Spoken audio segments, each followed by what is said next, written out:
آج ہم ایک ایسے شہر کی کہانی میں اتریں گے جو صرف ایک شہر نہیں بلکہ ایمان کا ایک گہرا مرکز ہے، علم کا ایک سمندر ہے اور طاقت کا ایک اہم محور بھی۔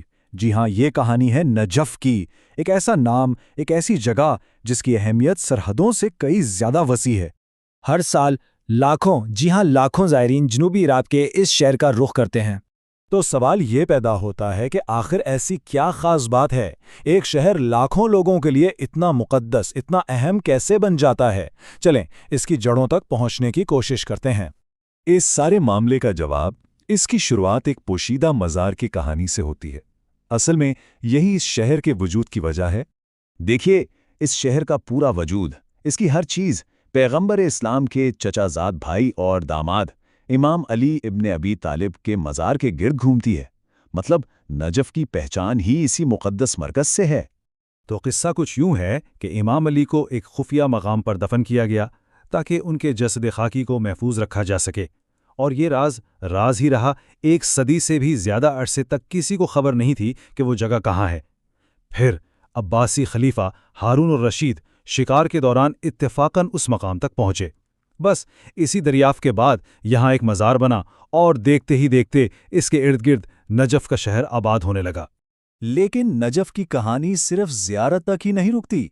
بہت جلد یہ شہر علم اور دانش کا ایک عالمی مرکز بن گیا، اور اس علمی طاقت کا نام ہے حوزہ علمیہ۔ اب یہ کوئی ایک مدرسہ یا اسکول نہیں، یہ اصل میں دینی درسگاہوں، اسکولوں، لائبریریوں کا ایک بہت بڑا نیٹ ورک ہے جو صدیوں سے شیعہ اسلامی علوم کا مرکز بنا ہوا ہے۔ اس کی بنیاد پڑی 11ویں صدی میں، جب ایک بہت بڑے عالم شیخ توسی بغداد سے ہجرت کر کے نجف آئے اور انہوں نے یہاں حوزہ قائم کیا، اور اس کے بعد صدیوں تک اسی شہر نے دنیا کو بڑے بڑے مذہبی رہنما دیے جنہیں مرجع کہا جاتا ہے۔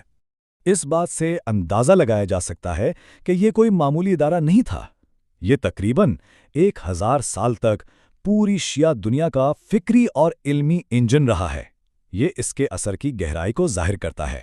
اب نجف کی شناخت کا ایک اور پہلو دیکھتے ہیں، ایک ایسا پہلو جو زندوں اور مردوں دونوں کے لیے بہت اہم ہے، اور یہ ہے یہاں کا ایک بہت بڑا تاریخی قبرستان۔ اس شہر میں ہے وادی السلام، جس کا مطلب ہے امن کی وادی، اور یہ کوئی عام قبرستان نہیں ہے۔ ذرا سوچیں، یہ قبرستان 1400 سال سے بھی زیادہ عرصے سے مسلسل آباد ہے، جو اس کی خدمت اور اہمیت کی خود گواہی دیتا ہے۔ تو دیکھیے، وادی السلام کو دنیا کا سب سے بڑا قبرستان مانا جاتا ہے۔ یہاں لاکھوں لوگ دفن ہیں، اور صرف یہی نہیں، اسلامی روایت کے مطابق کئی پیغمبر بھی یہیں مدفون ہیں۔ ظاہر ہے اسی روحانی کشش کی وجہ سے دنیا بھر کے مسلمانوں کی دل سے یہ خواہش ہوتی ہے کہ مرنے کے بعد انہیں امام علی کے قریب دفن ہونے کا شرف حاصل ہو۔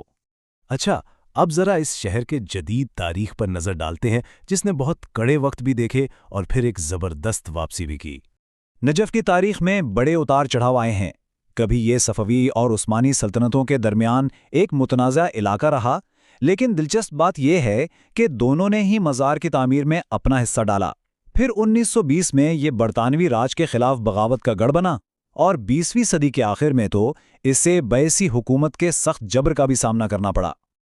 اور یہ موازنہ اس تبدیلی کو بالکل واضح کر دیتا ہے۔